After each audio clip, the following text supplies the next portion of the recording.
sommaire de cette édition, l'ex-président Andry Rajoelina a pris l'avantage sur son rival, Marc Ravalomanana, dans la course à l'élection présidentielle à Madagascar. L'ancien maire de Dakar, Khalifa Sall, en prison depuis près de 2 ans, sera le 3 janvier prochain si la Cour suprême du Sénégal confirme sa condamnation pour escroquerie. Et puis le président du Conseil national du patronat burkinabé, élu le 25 octobre dernier, a été officiellement installé par le Premier ministre Paul Kaba Thiéba.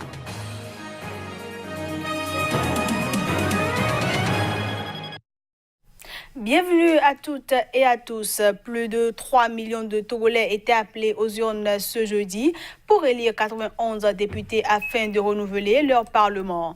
Des élections qui se sont déroulées dans une atmosphère tendue en raison du boycott par la coalition des 14 partis de l'opposition. Cette dernière appelait la population à une mobilisation générale pour faire échec au scrutin. C'est donc avec la peur au ventre que certains Togolais se sont rendus aux urnes ce jeudi pour accomplir leur devoir civique. L'affluence dans la matinée était fluide dans la capitale. Ferdinand Gadé, notre correspondant sur place, a sillonné quelques bureaux de vote. Je suis venu accomplir mon devoir civique, comme vous pouvez le remarquer. Ça se passe bien, l'ambiance est calme, vous allez le constater ce matin à EPP Batomé. Tout se passe dans la tranquillité et dans la paix. Pour le moment, il ne s'est rien passé. Depuis hier sur WhatsApp ou sur les réseaux sociaux, la peur était vraiment au summum et puis on avait vraiment peur de sortir ce matin. Du coup, je me suis dit, si je ne sortais pas, je n'aurais pas accompli mon devoir civique. Même s'il faut mourir après, je l'aurais fait. Il faut mourir pour quelque chose.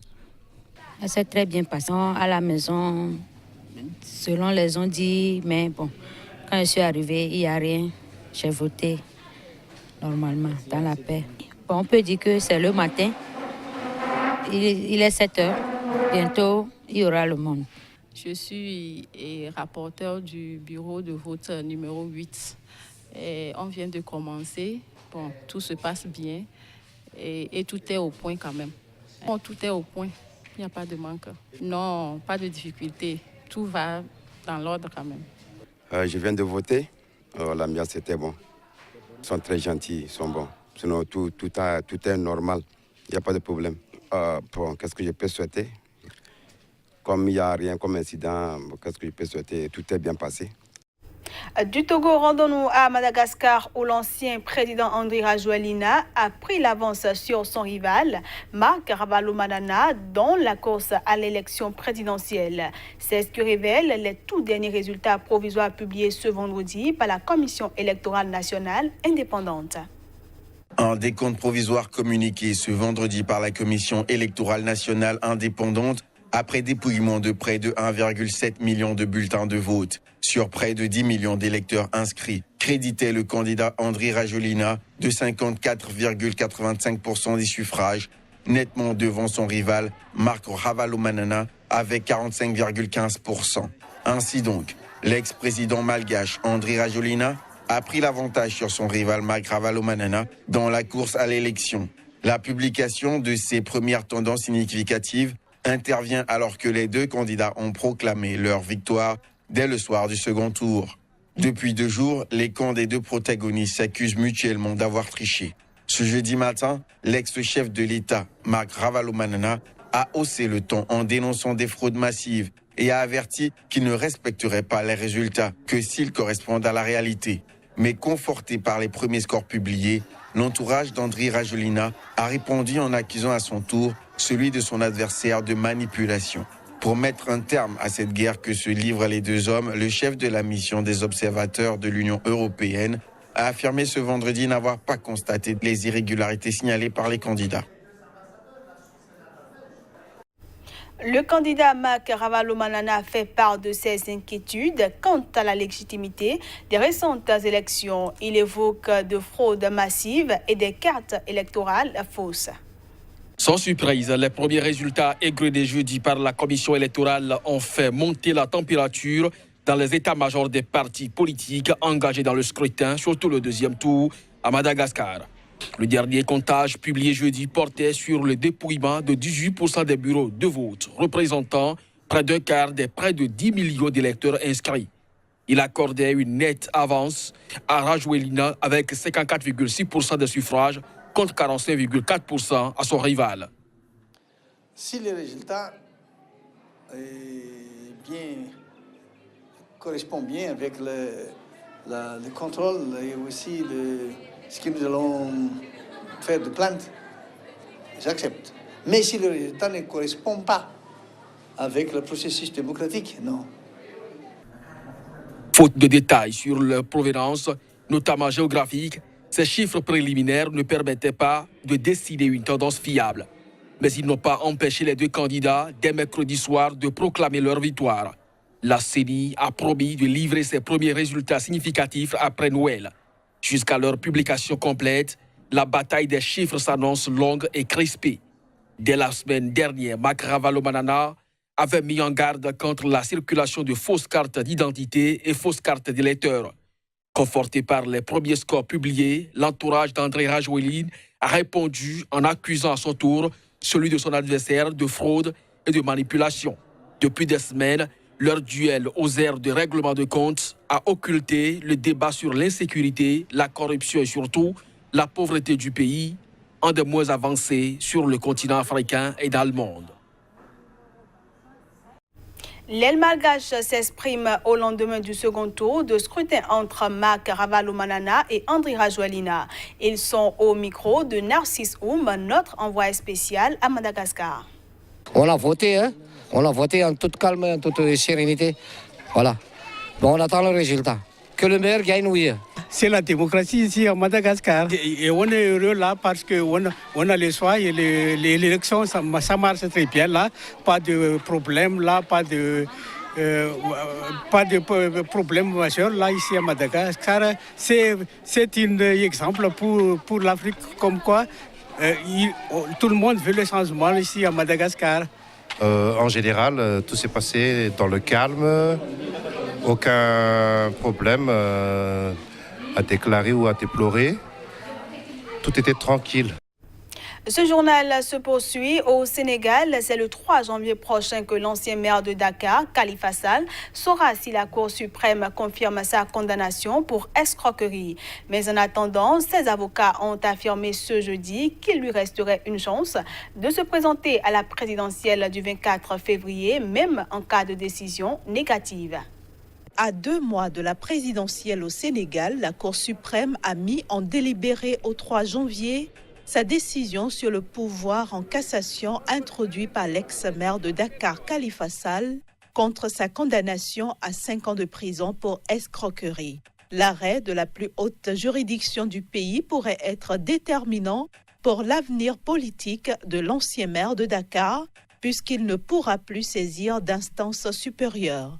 Mais tant que ces recours ne sont pas épuisés devant les juridictions sénégalaises, Khalifa Sall, farouche opposant du président Macky Sall, reste en course pour la présidentielle du 24 février. Pendant une audience de plus de 12 heures ce jeudi, les avocats de l'ex-maire de Dakar, en prison depuis près de 2 ans, ont plaidé devant la Cour suprême pour qu'elle casse sa condamnation à 5 ans de prison pour escroquerie sur les deniers publics prononcée le 30 août par la Cour d'appel de Dakar. Ils ont ensuite plaidé en présence de quelques dizaines de ses partisans l'irrégularité des poursuites en évoquant la nullité du procès-verbal d'enquête préliminaire, l'absence d'avocat durant sa garde à vue, l'immunité parlementaire de Khalifa Sall, élu député en juillet 2017, ou encore les contradictions selon eux entre les tests sur lesquels s'est fondée sa condamnation et la Constitution. Mais les avocats de l'État du Sénégal ainsi que le parquet ont estimé que ces arguments n'étaient pas fondés. Élu maire de Dakar en 2009 et réélu en 2014, Khalifa Sall, dissident du Parti socialiste et de la majorité, a été revoqué de ses fonctions de maire par le chef de l'État au lendemain de sa condamnation en appel. Élu depuis le 25 octobre dernier comme président du Conseil national du patronat burkinabé, Apollinaire Compaoré a été officiellement installé par le Premier ministre Paul Kaba Thiéba. Ce dernier représentait le président du Faso, Roch Marc Christian Kaboré. Claude Romba pour le reportage. Paré de l'écharpe et du collier du CNPB, voici Apollinaire Compaoré, investi président du Conseil national du patronat burkinabé pour un mandat de 5 ans. Le PDG de Planoir Afrique est à la tête d'un bureau fort de 35 membres. La fêtière des patrons burkinabés a profité pour installer tous ses membres statutaires. Au-delà des mots de reconnaissance, le patron des patrons burkinabés affiche le défi de créer un patronat fort. Vraiment, merci à tout le monde, tous ceux qui ont œuvré pour que nous soyons ici. Dès janvier 2019, un programme de formation duale et d'insertion de 8000 jeunes sera lancé par le patronat avec l'appui de la coopération suisse. Le renforcement du dialogue social dans le secteur privé, notre pays est confronté aux défis sécuritaires qui ont un impact négatif sur les activités économiques, surtout dans les régions qui sont touchées par les attaques terroristes. Le patronat apportera sa contribution au gouvernement. Une mandature donc bâtie autour de plusieurs axes essentiels, la relecture des textes statutaires afin de réorganiser la gestion institutionnelle et fonctionnelle du CNPB, développer une stratégie de communication, de représentation et de plaidoyer pour la défense des intérêts des membres et le développement du secteur privé. Le Premier ministre Paul Kaba Thiéba, qui a présidé la cérémonie, a quant à lui assuré du soutien du gouvernement, très engagé dans la construction d'un secteur privé qui répond aux aspirations de l'économie nationale qui se veut compétitive et créative. On retrouve à présent Génial Afouda pour la revue de presse Afrique.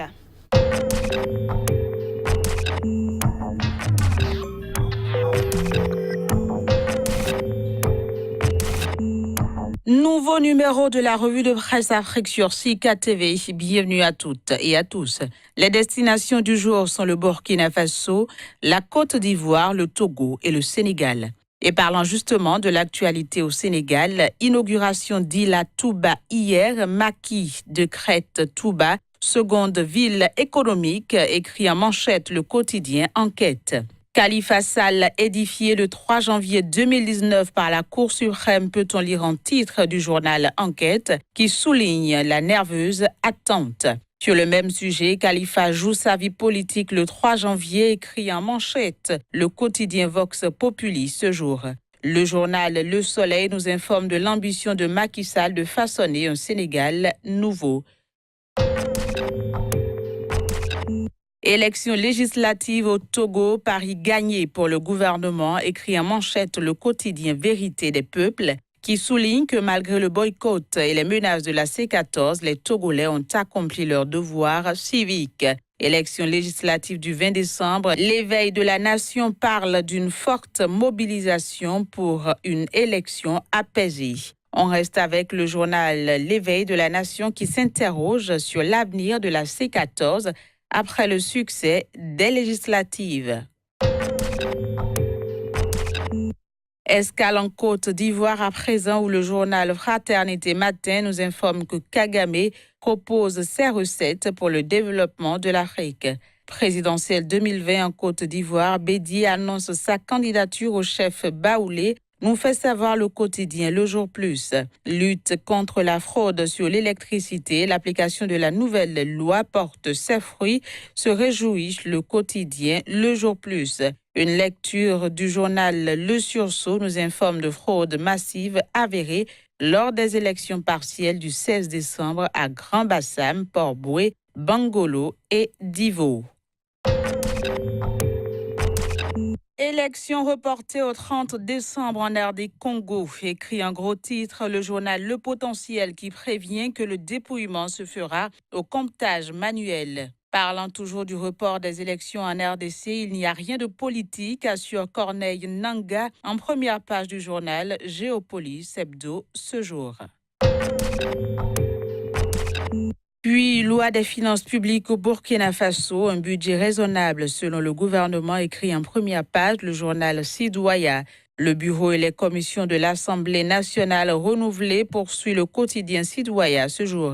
On reste avec Sidoya qui informe également ses lecteurs du contrôle de 11 000 structures en 6 mois dans le cadre de la lutte contre la fraude. Voilà, ce sera tout pour la revue de presse Afrique de ce vendredi 21 décembre 2018. Merci de l'avoir suivi. Bonne fin de semaine à toutes et à tous.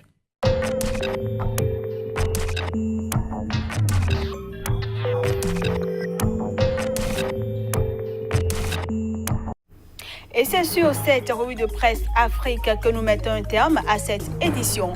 Merci à tous de l'avoir suivi.